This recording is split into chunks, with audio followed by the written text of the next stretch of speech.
So I'm representing the Cassis team of the Mines Paris-Tech and Institut Curie French Lab, and I'm going to present a kernel bilinear regression method for the sub-challenge 1.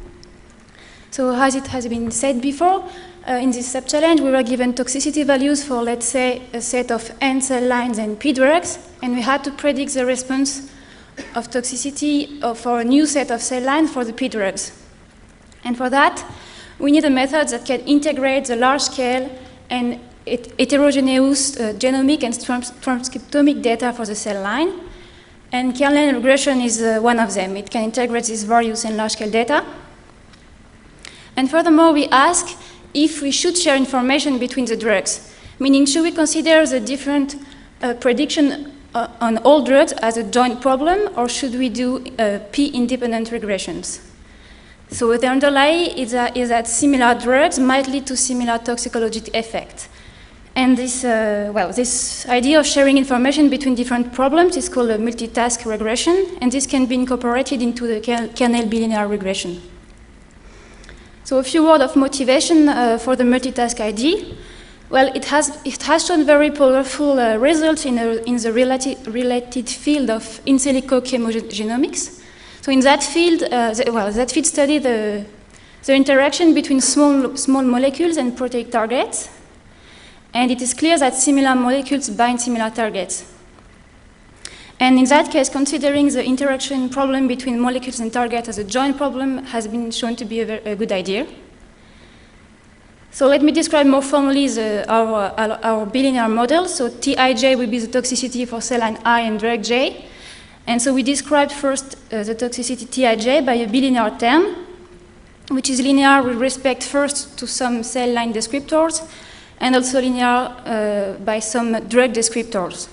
We also add a chemical-dependent offset, which is there to maybe adjust for potential large differences between toxicity for different drugs.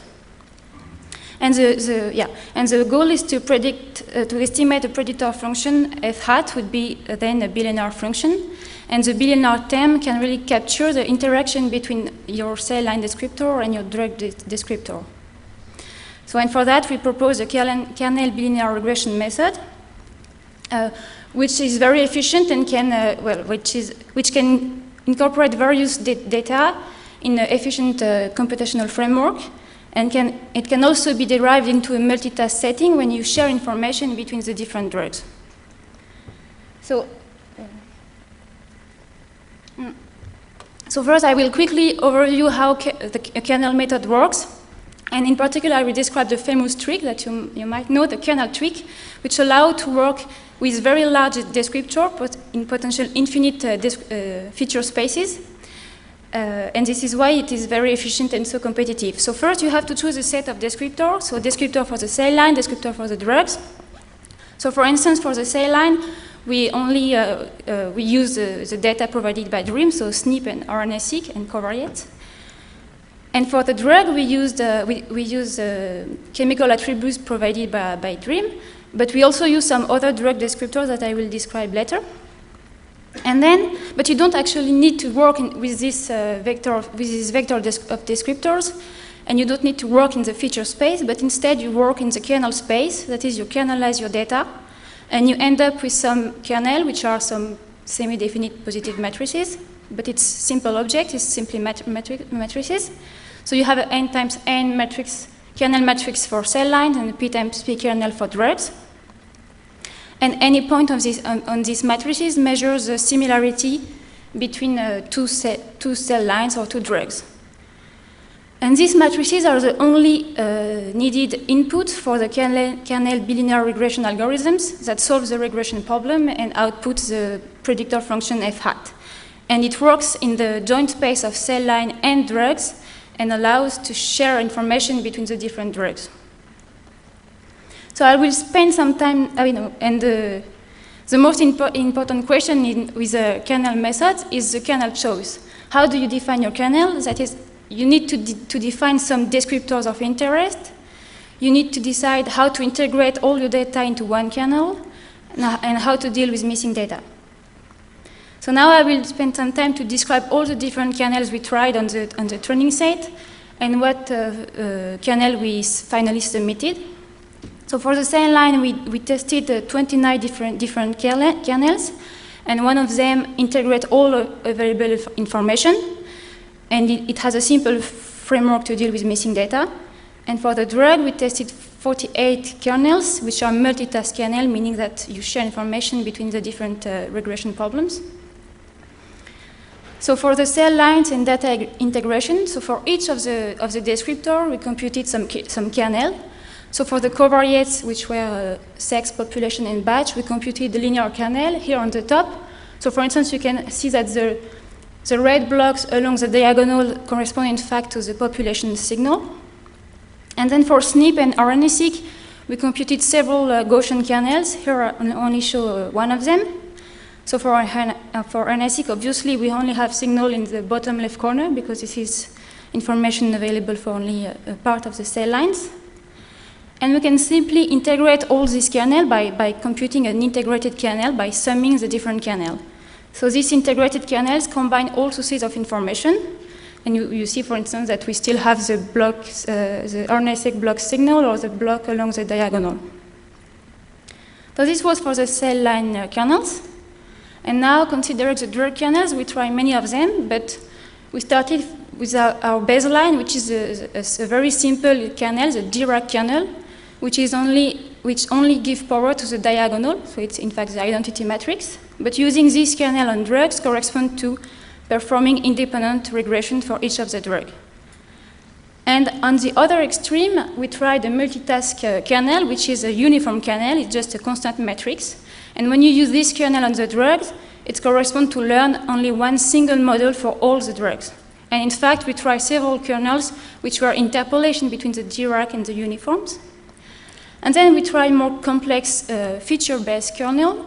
So it was linear and Gaussian kernels based on different kind of features. The chemical attributes provided by DREAM, but also some homemade descriptors. So for each of the drug, for instance, we're computing a fingerprint of 2D substructure, which was available in the PubChem database.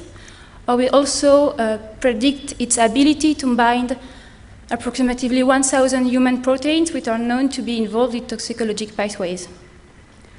Finally, we also tried the empirical correlation kernel. So it is simply the correlation matrix for the drugs. So it's a P times P matrix. Here, for yellow and orange value, it corresponds to high correlation. So you can see there is kind of some cluster of molecules, and there is some high correlation signals. So this observation was also a motivation for using a multitask setting, because this correlation between drugs might be it might be a good idea to use it for the regressions. And finally, we also tried the integrated kernel on the drugs, which combine all sources of information. So now I show you the results for all the combination of kernels. So this is cross-validation results on the initial training set of the challenge. So the performance is given by the concordance index. And on the vertical axis, you have the cell line kernels. On the horizontal axis, you have the chemical kernels. So maybe the first things to notice is that the concordance index barely reaches 0.54. And a constant predictor providing only the mean, for instance, will reach a 0.5 concordance index. So it has been said before, it has been noticed by all the participants of the challenge, it was a hard prediction problem. And here, the lighter the color, the better the prediction. So we clearly see that there are two kernel and cell lines that perform best. It was the integrated and the covariate kernels. And then for the single point based combination, it was achieved on this map with the covariate kernel on cell lines and with a slightly multitask kernel on drugs. So we submitted this model. It ranked something like 19, so not very good. But indeed, we didn't only submit that one, because it was rather disappointing not to use only the covariate kernels, which doesn't contain much information.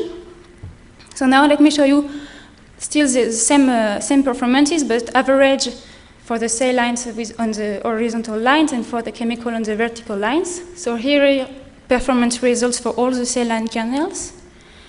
So what we see here is that in average, the best cell line, the best kernel on cell line was the integrated one, which was interesting because it's the one combining all sources of information. So we've seen before that the covered kernel was also a good predictor.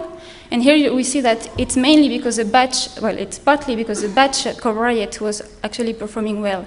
So it's the third best performing kernel here. So there was a huge batch effect in the training set. And so that's why, yeah, and we also observed that the batch effect was there were variations in the batch effect depending on which training set you use. So that's why it was a good idea to use the integrated kernel, which might be more robust on a given new test set. And so now this is the same average performance results on drugs. So here it was rather disappointing because there is no signal at all, at least on this training set. So there is no clear evidence for using any kernel on drugs more than another.